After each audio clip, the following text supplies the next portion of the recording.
Hello, Jennifer Brown. Hello, Genty Grace. How are you? I'm all right. How about you? Did we get our PPP money yet? No. I did not. No, we did not either. No. Yes. So we'll see if this fund runs out of money too, because all the big corporations are jumping in there and grabbing it first. I know. I feel like Not that's good. part of our discussion last week. And so we're now on week 8 of these calls. Yes. As we said last week, we were like, hey, let's just do this thing while we're in quarantine. And now here we are 8 weeks later and have multiple more weeks scheduled because we're stuck still. Yes, we are. In many ways. But the benefit of that is that we get to bring our friend on, Robin, here to talk with us today. Yay. Hey, Robin, how are you? Oh, wonderful. Welcome. I mean, in context, roof over my head, warm Totally. food, people I love around, and realizing that that's a blessing. So I'm Here, wonderful. here. Mhm. Here. Yeah, so Jen and I have known you for what feels like a very long time at this point. Like, I wouldn't be surprised if it's close to a decade. Like, it's got to be pretty close, if not a full decade. So you are fabulous in so many ways, and we both know that. So we wanted you to bring your fabulousness on here to just, I don't know, today's conversation is really, there's so many things that I think we can talk about, but as our title shows, like raw, unscripted, messy, and just really kind of having no choice but to lead with who we are at this point. So where do we want to start, Jen? I think, I'd love to hear, Robin, from you. You're a great marketer.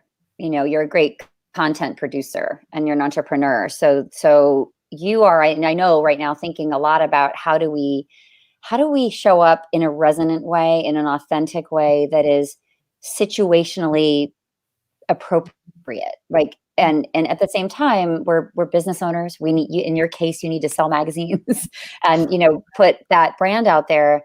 But it's changed, and we've all acknowledged. Many of us have acknowledged. Some of us have not acknowledged that we need to change, right? So we keep getting those marketing messages that just feel off. So what are you thinking about for your own brand, and what are you advising others to find in terms of a balance right now of how do we need to show up? Like, what is working right now? What is really feeling like, that's good. That like really, that message really hits and really builds my relationship with this brand or this person, because we have also been talking about people first, not company first, right? So now is the time to kind of bring the raw, unscripted, messy, real, the person into the forefront of the brand. And that's comfortable or not comfortable for some people, right? Because some of us are more comfortable leading with something that's a bit more arm's length. And now is the time to actually do the opposite. So I'm sure some of the people you're counseling are struggling with that, with authenticity, because it's easier for some of us than others.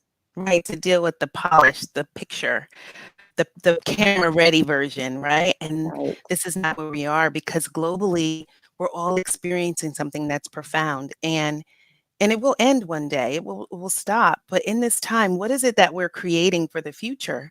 What is it that we're thinking about? And I mean, that's really what it's all about, is understanding who you are and what kind of message do you want to lead with in this time that's going to be, there was a line drawn in the sand, the time before the quarantine and then after. What were you like? And I want to come out of this, stronger, more human, more connected to people. And that's what I've been advising people on. So the funny thing is, when this all started, we had just launched our spring magazine and our content had been in the works for months. And so it had its typical, learn about this new business owner and this person that's doing a great thing and this communicator and people contributing all kinds of things. But all of a sudden, in a day's, in one day's time, it was no longer, it was relevant, but it didn't feel right. I mean, I was getting bombarded, just like probably you guys, with all kinds of email messages and first of all, I'm a business owner and all my employees are working from home. I'm so great. Look at what I'm doing. Messages. And it was really awful, because it felt like this is a time when you should be trying to reach out to people, connect, see how they're doing. What can I do to be of service? Because we're all on a collective global timeout, right? And and sometimes it feels like punishment, right? But Yeah. other times it feels like, wow, when in all your days could you ever, ever, ever remember where we all had to just sit down and take stock of who we are internally and who we are as a contributor in our communities and in our families and with our friends and our chosen families. You never get this. So it's a gift in so many ways. And that's what I've been reminding people. So the first thing we did was with each one of our major features in the magazine, I thought, I'm going to have to get on camera, gray hairs and all, figure it out, pick a room in the house that's quiet and call them on the phone and let's figure out if we can interview them and make this story that we created that was so great relevant again. Let's give people a way to connect to it and connect to the human. Because with a lot of our articles in BEQ Pride, most all of our articles, it's not about who just got a job or, wow, look how wonderful. It's really trying to illuminate the human behind anything that we're doing, because people will buy who and why. The what is always after that. So if you can connect and understand why someone's done, if I understand Publish Your Purpose, if I understand, Jenn Brown, why you're doing what you're doing, I can sign up. I'll buy it. I'm with you. And so that was really important during this time to start zeroing in on that for folks. And folks that are reluctant, they don't even know that that's what's happening when they encounter me, is that we're going to find out your why and we're going to let people connect with that. That's so beautiful. I find myself going back to some of my favorite podcast guests and asking them for a new version of what we talked about, like redoing things too, Robin. So I think, repurposing things too is really important right now because we need to also be gentle on ourselves. I think we're all very hard charging type A people on this call, and being gentle with ourselves. And I love what you just said, the quiet that has descended for some of us. For others of us, our lives are more chaotic than ever. And so I understand that even quiet right now is a privilege, to be able to just take a breath and say, I've been running so fast and I never have time to really sit and think and stretch myself or try these new things that I know I need to do to show up as a person in my brand. And what would authenticity and rawness and realness look like for me? And what role does that have to play with my brand? I think that's a lot of really new territory for people who have kind of stayed away from that spotlight. And for some of us, though, it's I can't wait. And I actually have sort of thought about how can I give voice to others right now. I mean, that's how I'm kind of, what's keeping me alive is finding my voice through others. I'm learning so much from others. I'm listening. I'm building platforms and convening my community calls and just listening and dancing with people right now to see what's working. How are you feeling? This is how I'm feeling. I mean, it's this tremendous, strangely, as isolated as we are, the connections right now is for this extrovert, I'm feeling like really full, like too many Zoom calls, certainly. But it's an overwhelming amount, I think, of things I'm learning right now that I know are going to be useful. If you kind of change the dial and you tune into a different frequency right now, there is so much to work with. And we may not have the answers, but I think what's important is one foot in front of the other right now. That's all we need to know. We don't need to have a plan, because you can't have a plan because we don't know what's ahead, right? Do you feel like I know you think you don't know what's ahead. You were sharing with us what that feels like for your industry, for your work. Like, how do you see what's ahead if you possibly can, or how do you cope with not being able to see it? Yeah, coping with it is just strategizing on staying real about who I am and what my value is and what I can offer, how I can help, and staying in tune with that. I've been able to create so many wonderful opportunities just right here in front of my computer, and realizing when it feels crazy busy, but we know the world is shut down, and I know I'm in my house and I can't go anywhere without a mask and gloves, then I realize I'm creating that crazy because the world is shut down. So I can modulate, sort of throttle, figure out how much of that I want to take in and when I want to take it in. And that's been really helpful, because once this period's over, it's over, right? Quiet. We're back in the mix. And the question is, how can I maintain that understanding about my core of who I am and what I bring, and not get caught up in the crazy and the mad, and still create value, right? Mm-hmm. I think some of the world we were in before was, a lot of it was superficial and about, look at me and this person's so great, and not truly, maybe truly creating value, but not really truly delivering that value, right? Mm-hmm. And that's what's really important, is being sure you're delivering the value to a person. I always want people to feel like when they spend a nickel or a dime with me, that they got $10 back, right? They felt like this is something I can use and make more out of. And it's no problem for me. I mean, it's abundance out there. The question is navigating through it and figuring out and being able to spot it, getting out of your own way. When trying to figure out how you can make your business better. And making it better is putting more of yourself into it, not more just of your time. It's more of your creativity. It's more of your essence. It's more of those things that help you to create and create for others. And that's what I want to do. Love that.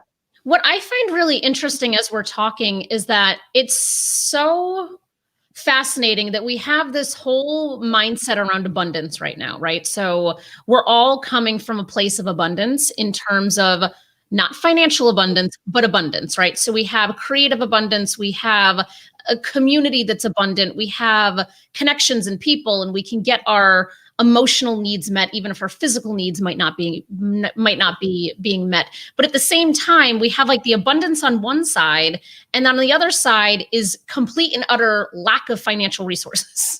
So it's kind of like this really interesting balance, right? Where like we are putting so much of our heart, our soul, our energy, everything we can into something that is not giving a return on its investment, and probably won't for who knows how long. So I find just that dichotomy just really interesting to think.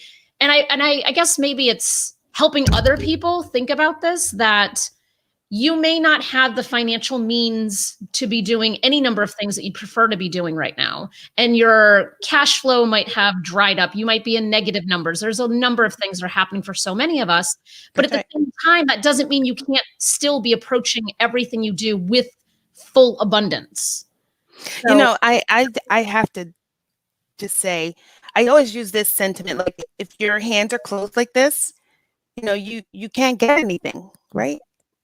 But if your hands are open, not only can you give, but you can receive, right? So that's exactly what happened to me right on the beginning of the shutdown and the stay-at-home mandates. I just have to tell you, out of nowhere, I created the opportunity for someone to give me an amazing luxury car for no money. I mean, I just wanted a couple $100s, and they're like, well, would you like to ride around in my car? And I was like, oh my goodness, absolutely. And there was no money exchange. But so if I was thinking about, I want to ride in this great car, I'd be thinking about, how do I get the payment to get, and instead it was an opportunity where we just have to think broader about what we're doing. And it came out of giving, right? A friend asked me to do a Q&A panel for a movie screening. And I thought, why me on a movie screening? And then they gave me a call and they described the person they wanted. And I was like, oh, that's me, because the topic of this movie was a D&I topic around, it was called Broaden. It was really around the burden of a Black man walking through life for 12 hours, and it followed him. It had some funny moments, but it was really supposed to spark a conversation. And this is it was amazing to be able to sit through that process, question them, get into it, get the makeup and the lashes going, because if you're going to put me in front, I'm going to get ready, right? And then to come out of it, and someone from a major car brand saw me there, and they had a fall through in a person that they wanted to do a panel for them the next week. And that's the snowball. They called me, their budget was limited. They said, would you accept the car? And I was like, that'd be nice. Right. And so then I thought, how can I keep this going? And that's exactly, it's like sourcing from, it feels like nowhere, but it's really from who you are, just being who you are, putting yourself out there, and realizing there is abundance out there because the trees grow every day, the flowers grow, we have air, we don't suck in a little bit and I'm scared you're going to suck some in so I don't get any, right? It's there. And if you can just put your mind there and your heart and keep moving forward and not getting caught up in all the little games, the dichotomy disappears because there's only one thing going on. It's you putting your true self out there. And I see you women doing it all the time. And that's why I've always been a fan of the Jenn and Jenn show. Even separately before I even knew you knew each other. Always. And that's what I admire. And I want more of that in my life. And I want more people like that. And I think when we put that forward and we're moving like that, the stuff that doesn't sound like that or doesn't resonate with it sort of disappears. And I'm promising I'm not going to miss it when it goes. I'm just going to be like, oh, well. I think, yeah, you're so right, Robin. Like the goodness of what's happening right now is something we will fight for to keep. And I'm interested in how employers in particular are going to not see this as a temporary thing and go back to business as usual. But I had somebody on my call call it business as us. Mm-hmm. And it was a beautiful reframe of BAU, right? That acronym, that it's leading with us and honestly being heard about what we've always wanted that we haven't really gotten, from flexibility to being truly seen and heard for who we are, right? And not having to deal with the microaggressions that happen so often in the physical office because of our physical appearance, right? And the sort of reactions that certain of us get. I had somebody on my call who's in the LGBTQ community, and they said, they identify as they, them pronouns, that I haven't been misgendered as much in this virtual world. Like I can really be myself. And I think there's a level of the goodness for diversity and inclusion and the sort of quantum leap that I think we're going to be able to take, because all of a sudden, a lot of things are getting sorted into the way they should have always been, from an accessibility perspective, from the balance that we need to caregive and parent and work. You know, we've known this because we've been entrepreneurs forever, been working from home, right? We know how great this life really is if you're not homeschooling your kids at the same time. And that's a big if. So if that sorts itself out, I really pray, because I worry about the parents in my world. But we know how productive we are. We know how engaged we are. We know that, it is the great democratization, I think, of voices that's happening right now. We're seeing what's possible. And so I wonder if you think net, this may be really good for diversity and inclusion, because I know you're so passionate about that. What could go right in this moment? What is going right? And what do we want to hang on to that we're learning right now that we really need to get baked into the future so that we can all be seen and heard? That's a great question, because I think when we think about the inequities, especially in our healthcare, we think about the inequities in communities. When I think of people that look like me, or women out there, or folks that, before we even knew, were exposed to this virus and we're out there. We were all out there, going about our happy lives. And now, because of the situation we're in, it's illuminated, like the inequities, the problems, the bad voices, the bad actors, they're all front and center stage, and we're all focused on it, and we can see it. And we have a choice. Do we want something better? And I think that's the beauty of this moment. It's like karmic debt. Like it's just all coming full circle, and we're having a collective timeout. Let's look at this. And it's unfortunate. It's sad. It's devastating to think of people suffering or having to pass on without their loved ones with them. It could have been any of us. So stay close to people that you love and realize that you don't own them. Your experience with them is I think it's ultimately infinite, but right now and in this way, it's finite, right? And so show your love and expression and connect with people, really. And it's so funny, social media and video and vlogging and all this stuff has just been getting such a bad rap all these years, and now it's absolutely our lifeline. So I think that a lot of people got up to speed fast. I Yes, mean, they who knew did. you could deliver, you could discuss a raisin in the sun with 8th graders and have a meaningful conversation online and deliver high quality education. And not everybody has that experience, but now we know that it's possible to distance learn. It's possible to work from home. It's really also obvious to see who really is essential in our economy. You know, Mm. you depend on the people at the grocery store to be at the grocery store, to keep the lights on and the shelves stocked. The people that are cutting the meat, to get it to you, or farming, the land to get everything. It's really clear what's important.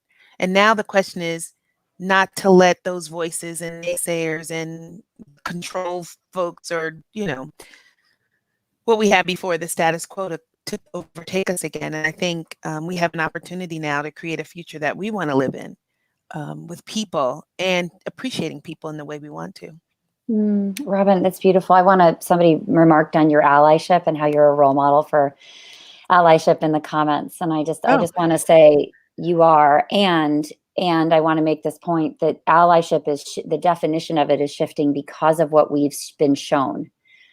You just said we've been shown. So now Yes. we have a decision.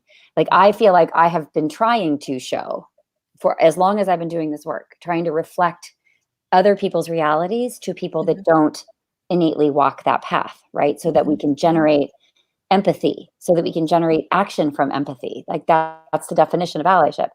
I think right now I'm advising people who aren't experiencing the worst part of this to step forward and think of that allyship as more important than ever, whether that means that you're educating about health disparities, whether it means you're talking about racism pointed at the API community right now, whether you're educating about, you're not a parent of human children, but you're in a team with parents.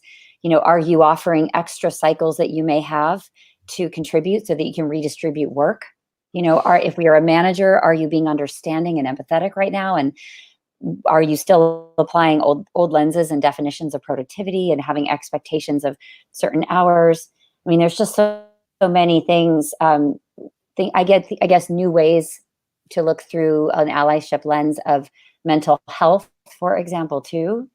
That some of us might be suffering more than others right now, and Absolutely. how can I step in and support? So, but all of that is predicated on trusting each other enough to share what's really going on with each other, which has been really risky for particularly people who are underrepresented and who anticipate being stereotyped, who anticipate not being able to be themselves, all of who they are, and who anticipate being stigmatized if they do show all of who they are, and if they do reflect what's really going on in their families, and with their mental health. And so I think there's this great right now an unveiling and sort of the dropping of that image. And I know it's difficult because it feels a bit intrusive, or a lot intrusive, to be always on video and sort of having people beam into your life, and not feeling like you can turn your video on that day because you're really struggling. And so making the space for us to be just how we are that day and that hour. It's up and down and up and down and everything, and so that I wonder, what do you think is the nuances that we're learning about allyship right now? Like, what would you say to energized would-be allies, aspiring allies? Because ally is not an identity; it's a journey. It's an action. It's an action. It's a verb. So Yes. What do you think what would be your advice to really activate your allyship right now, and around what? Well, I would say first things first is everyone is an ally. Every single one of us is an ally to someone. And so when you realize that, when I think about the BEQ Pride magazine and the conversations we have with people, it's first to understand that this platform is a safe space because I'm an ally. And I'm an ally because I understand what it feels like to be marginalized or excluded, and I know what it feels like to be loved, or to be admired, or to be appreciated, for a person to take you at face value and to really listen. And And I think that's what's most important now, is that creating safe spaces for people to show up just as who they are, save your opinions and all that, put them aside. Because when you really connect with someone, when you really take the time to connect with someone, it's easy. For me, the BEQ Pride is about painting portraits. I'm a photographer, no secret. I'm not a great photographer, but I love it. So that's all that matters. But then I realized that I'm into portraits. And the portraits that we try to paint with BEQ Pride, I had to explain to myself, almost 8-9 years ago, why are you doing this? I mean, you're an ally. It's not your situation exactly. Why are you putting yourself through this? Because people would look at me cross-eyed like, why are you here? What's going on? And I didn't really have a good answer at first. And then I started to think about what I was getting out of it, right? And it's these moments to connect my person with another person, and then to be able to paint a portrait. Sometimes with my camera, sometimes it's a story that I'm directing, sometimes it's connecting a person to another person, because I understand, I've seen the portrait. I think what's so joyful for me is for people to be able to see that reflection of themselves. Mm-hmm. And I think that's one of the definitions of portraiture and photography, is about the light and seeing what people don't think you see, and then being pleasantly surprised. I think that's what I want people to do, is especially in this time, call me. I would love to talk to you about what you're doing and how you're finding meaning in life and how you're moving that through in your business. And then what is it that people really need to know, the essence of you. And if you're a diverse owned business of whatever sort, what about that diversity is it that you're embracing, that you're bringing to the table? It can't just be because you check a box. It's my whole being provides a different lens and a different view of something and of problem solving. And I think right now this is a almost level playing field when we're out there speaking, or as level it's going to get. There are some really quiet voices that have profound and wonderful ideas and innovations that in most cases, they're not seen and they're not heard. But this world is so desperate for answers that if we could just shout a little bit about these folks right now, we can get them heard. We can get them seen. So that's what I'm focused on until we get to go back to work, which is the same space that I'm in right now, except for a couple events going on. But and that's what I want to do. And I really appreciate having the time to connect with you two in this way, because it's heart-centered, it's human-centered, understanding who you are, why you do what you do, and amplifying that message. And I think that's really important in our future and for our businesses out there to do the same. It's been so great to have you here, Robin, today. There's so much good stuff in this. We're getting lots of comments, which I hope you can go back and look at later and appreciate and feel appreciated, because you are a wonderful light. And, I look right across the room always at you and say, I know why she's here. And I make a beeline to you because you have this openness of spirit, and I can feel your heart. And I so appreciate your allyship to the LGBTQ community, and you're showing up over and over again, particularly all the NGLCC communities that Jenn and I are always in the room, and you're always in the room. And it's so much of this is showing up. So much of this is putting yourself in places where maybe people do look at you cross-eyed and say, why are you here? What's your interest in this? I know, trust me, I get those on all sides too. When I enter a room in a space that's where people don't look like me or don't identify as me. And that's one of the very first steps of allyship, is put yourself into those places. Mm-hmm. And even if it feels awkward, and that's your work. I mean, that's the good stuff. I mean, that's where you get to connect with humans, you learn about difference, you make relationships, you get mentored by people that are different from you, you learn, you're enriched, and you've enriched our community as much as the reverse. So I just want to thank you for coming on today. Thank you. So good. And I want to make it clear that you are a brilliant photographer. That needed to be corrected. I have my moments. Unscripted. And then additionally, your directing skills for videography. So we had all three of us had the pleasure of working together for the company video for Publish Repurpose Press. And that was all Robin's brilliance. So I'm always telling people when they're like, oh my God, that video was amazing. I'm like, I had nothing to do with it. I just showed up and followed Robin's directions. Yes. No, I love that. I love that. I love that. And I think one of the lessons I learned, and I'll make this quick, is that creating a safe space is really important as an ally, but respecting dedicated spaces and respecting sacred spaces is really important. So I know my lane, and it's to create a safe space. That's it. Oh, that's awesome. We could talk to you forever. This has been so beautiful. It's really been. Thank you, Robin. Thank you. This has been nice. I had no idea what I was in for. So we got you.